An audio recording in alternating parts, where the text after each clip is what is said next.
जो सतत अपने एम की तरफ यानी कि अपने उद्देश्य की तरफ प्रयत्नशील हैं, लगातार दौड़ते रहते हैं, लगातार काम करते रहते हैं, कभी रुकते नहीं हैं, थकते नहीं हैं, और उनको चाहे सक्सेस मिले या फेल्योर, दोनों ही परिस्थितियों में हमेशा आशावादी रहेंगे और सबके लिए हर प्रकार से हर दम तैयार मदद करने के लिए। ऐसे धनु राशि के जातकों को मेरा प्रणाम है। स्वागत है आपका दीपा ज्योतिष में और स्वागत है मेरे चैनल 21st सेंचुरी मॉम में। बात करते हैं कैसा रहेगा अक्टूबर का महीना धनु राशि के जातकों के लिए। तो फर्स्ट हाउस से शुरू करते हैं।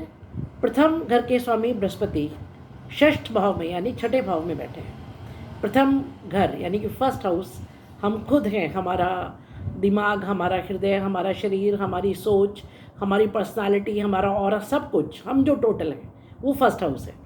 अब जब फर्स्ट हाउस का स्वामी सिक्स हाउस में बैठा हो तो सिक्स हाउस हमारा रोग, ऋण और शत्रु का घर है।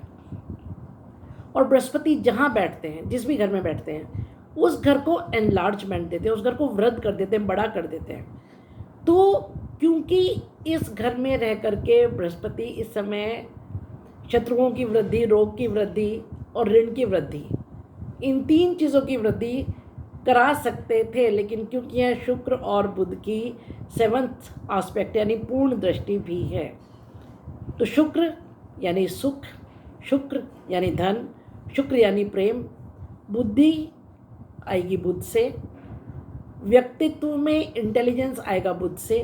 तो बुध और शुक्र की जो 7th आस्पेक्ट है यहाँ पर, ये बहुत हद तक आपकी समस्याओं का निवारण करेगी। थोड़ा सा हेल्थ का ख्याल रखने की ज़रूरत है। बात करें दूसरे घर की, तो दूसरे घर में मकर राशि है जिसके स्वामी शनि तीसरे घर में बैठ करके वक्री हो रहे हैं। जब कोई भी घर वक्री होता है तो एक घर पहले के फल देता है, यानी कि तीसरे घर के शनि अब दूसरे घर के फल देने वाले हैं। अब दूसरे घर में क्या क्या है? दूसरा घर आपकी वाणी का है, आपके कुटुंब का है, भोजन का है और धन के संग्रह का है। और यहाँ पर मंगल की अष्टम और बृहस्पति की नवम दृष्टि है। दोनों ही दृष्टियाँ अमृत दृष्टि हैं। मंगल की अष्टम दृष्टि और बृहस्पति की नवम दृष्टि दोनों अमृत दृष्टि कहलाती हैं। अब खासतौर से जब शनि वक्री हो रहे हैं तीसरे घर में, तो दूसरे घर में जाकर के बोलेंगे भैया देखो यहाँ क्या क्या कमियाँ रह गई थी। वाणी से किसी को कुछ कड़वा बोल करके आ गए हो, माफ़ी मांग लो।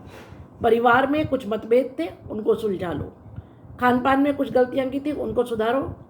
और धन के संग्रह में क्या क्या कमियाँ की थी, क्या क्या गलतियाँ की थी, कहाँ इन्वेस्टमेंट गलत किया था, कहाँ नहीं किया था, कहाँ वापस पैसा लगाना है, कहाँ से निकालना है, उसको थोड़ा सा ध्यान दो और चीज़ों को रिपेयर करो।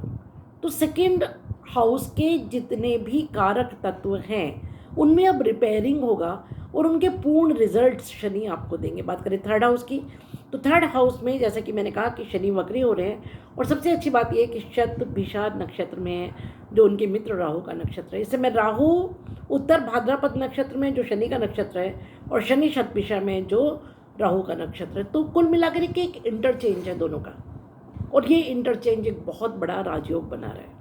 तीसरा घर आपके पराक्रम का घर है और चौथा घर जहाँ राहु बैठे हैं वो आपका सुख भाव है। माता, भूमि, भवन, वाहन, आपका पेरेंटल होम, जनता का घर है ये, कम्युनिकेशन का घर है ये, आपके न्यू परचेज का घर है ये, इन्वेस्टमेंट का घर है ये। तो एक में शनि यानी तीसरे घर में और चौथे घर में राहु, इन दोनों का होना एक बहुत बड़ा चेंज आपकी लाइफ में लाने वाला है। आप अपने पेरेंटल होम की तरफ जाएंगे, वहाँ पर कुछ इन्वेस्टमेंट्स करेंगे, परिवार के साथ संबंध मधुर होंगे और आप इस समय जो एफर्ट्स करेंगे, क्योंकि तीसरा घर जो है पराक्रम का, एफर्ट्स का, मेहनत का, छोटे बहन भाई का, पड़ोसियों का, कम्युनिकेशन का घर है।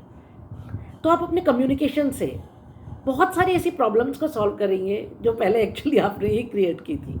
उनका बहुत सारा हल इस समय निकल पाएगा और चीज़ें सुख की ओर जाएंगी, क्योंकि चौथे घर में राहु सुख भाव में बैठे हैं।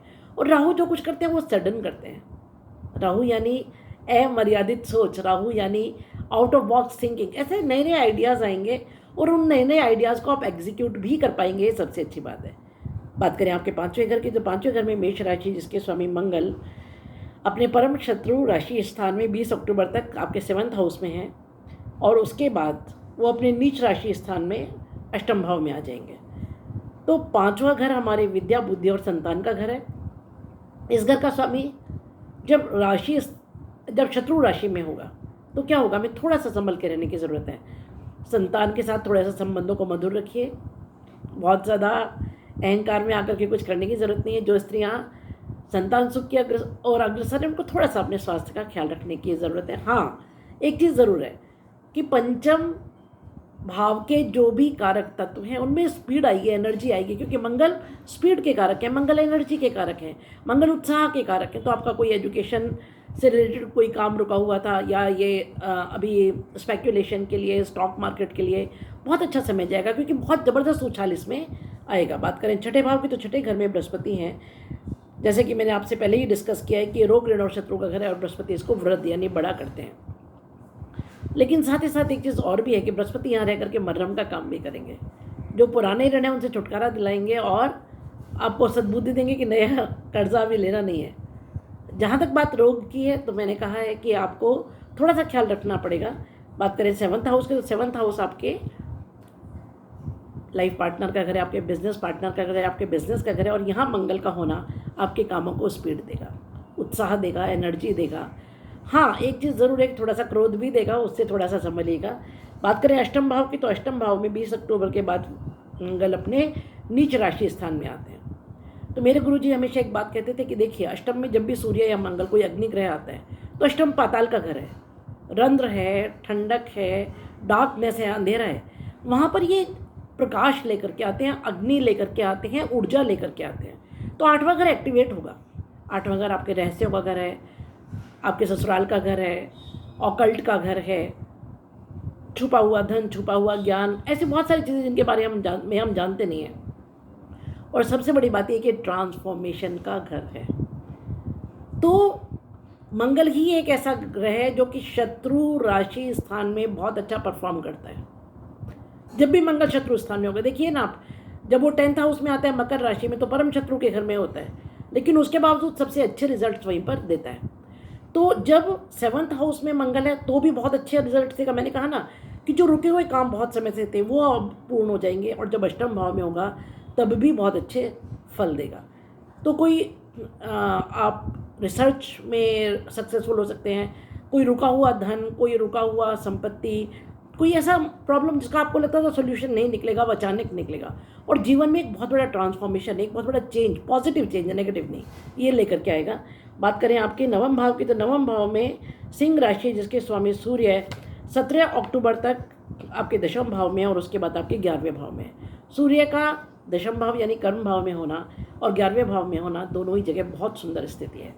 जब भाग्य का स्वामी कर्म में बैठा हो तो इच्छा पूर्ति यानी कि 11वां भाव यानी लाभ भाव से लाभ मिलना निश्चित है। तो इस समय कुछ राज्य से जो रुके हुए काम है वो होंगे, गवर्नमेंट ऑफिशियल से कुछ आपको फ़ायदा होगा, फादर से फ़ायदा होगा, फादर को फ़ायदा होगा, बॉस से फ़ायदा होगा, कोई प्रमोशन हो सकता है। और इस समय आपका जो 10th हाउस है खासतौर से वो बहुत रिच है। यहाँ पर हालांकि केतु और सूर्य मिलकर के ग्रहण दोष बना रहे हैं, लेकिन सूर्य और बुध मिलकर के बुधादित्य योग भी बना रहे हैं, और राहु की 7th और बृहस्पति की पंचम दृष्टि है। तो इस समय बहुत रिच है आपका 10th हाउस। तो थोड़ा सा एक उहापोह, एक उलझन भरी स्थिति तो रहेगी, इसमें तो कोई शक नहीं है, लेकिन उसके बावजूद काम सारे आपके सफल होंगे। ऐसे ऐसे काम आप इस समय कर जाएंगे अपने कर्म स्थान पर जिसका आपने सोचा भी नहीं होगा।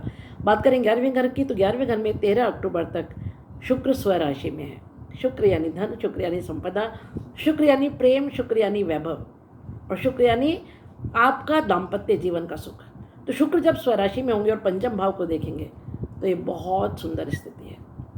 इस समय आपकी बहुत सारी ऐसी इच्छाएं पूर्ण होंगी, स्पेशली संतान को लेकर के, संतान के काम, संतान की इच्छा, या जो बच्चे एजुकेशन के लिए कुछ सोच रहे थे या फ्यूचर के लिए सोच रहे थे। इवन 5वां जो घर है वो आपके प्रेम प्रसंगों का घर है। तो this is the right time to start conversing about your marriage and all. If you want to change that plan into marriage, this is the best time you can do it. बात कीजिए अपने parents से, अपने partner से बात कीजिए इस बारे में, क्योंकि शुक्र के अलावा यहाँ बुध और सूर्य भी हैं। तो शुक्र और बुध लक्ष्मी नारायण योग बनाएंगे, और बुध और सूर्य मिलकर के बुधादित्य योग बनाएंगे। इससे में आपका 11वां घर बहुत रिच है, जो कि इच्छा पूर्ति का घर है, लाभ का भाव घर है। तो बहुत सारे ऐसे काम धन से संबंधित, प्रेम से संबंधित, संतान से संबंधित इससे में अचानक पूर्ण होंगे जो आपने सोचा ही नहीं था। बात करें 12वें घर की, तो 12वें घर में शुक्र 13 अक्टूबर से आ जाएंगे और 29 अक्टूबर से यहाँ बुध आ जाएंगे। ये दोनों मिलकर के लक्ष्मी नारायण योग बनाएंगे। वैसे भी शुक्र का 12वें होना बहुत अच्छा माना जाता है। 12वां घर व्यय का घर है, खर्च का घर है, और शुक्र यानी धन। तो यहाँ पर शुक्र का होना मतलब जो आपका धन खर्च होगा वो आपके सुख पर, आपकी खुशी पर होगा। तो यात्राएं होंगी, धन का खर्च होगा डेफिनेटली, लेकिन वो अच्छी चीज़ों पर होगा और वो खर्च करके आप सुखी होंगे, खुश होंगे। ये है मेरी प्रोडिक्शंस आपके अक्टूबर महीने के लिए। कुछ रेमेडीज़ मैं आपको बताती हूँ। देखिए, शनि वक्री है, उसके लिए हनुमान चालीसा कीजिए। राहु के लिए मैं बोल रही हूँ आपको बहुत समय से, क्योंकि चतुर्थ स्थान में है, तो दुर्गा पूजा ज़रूर कीजिए। ये 2 चीज़ें अगर आप कर लेते हैं तो जीवन बहुत सुखमय होगा। शारदीय नवरात्रि की सबको बहुत बहुत शुभकामनाएं। माँ दुर्गा आपकी सारी इच्छाएं पूर्ण करें, घर में खुशियाँ लाएं, प्रेम हो, संतोष हो और सद्भाव हो। मिलते हैं अगले महीने एक ऐसे ही वीडियो के लिए फिर। अगर वीडियो पसंद आए तो लाइक कीजिए, शेयर कीजिए और सब्सक्राइब ज़रूर कीजिए और बेल आइकन का बटन ज़रूर दबा दीजिए, ताकि मेरे सारे बाकी जो वीडियोज़ हैं वो आपको मिल सके।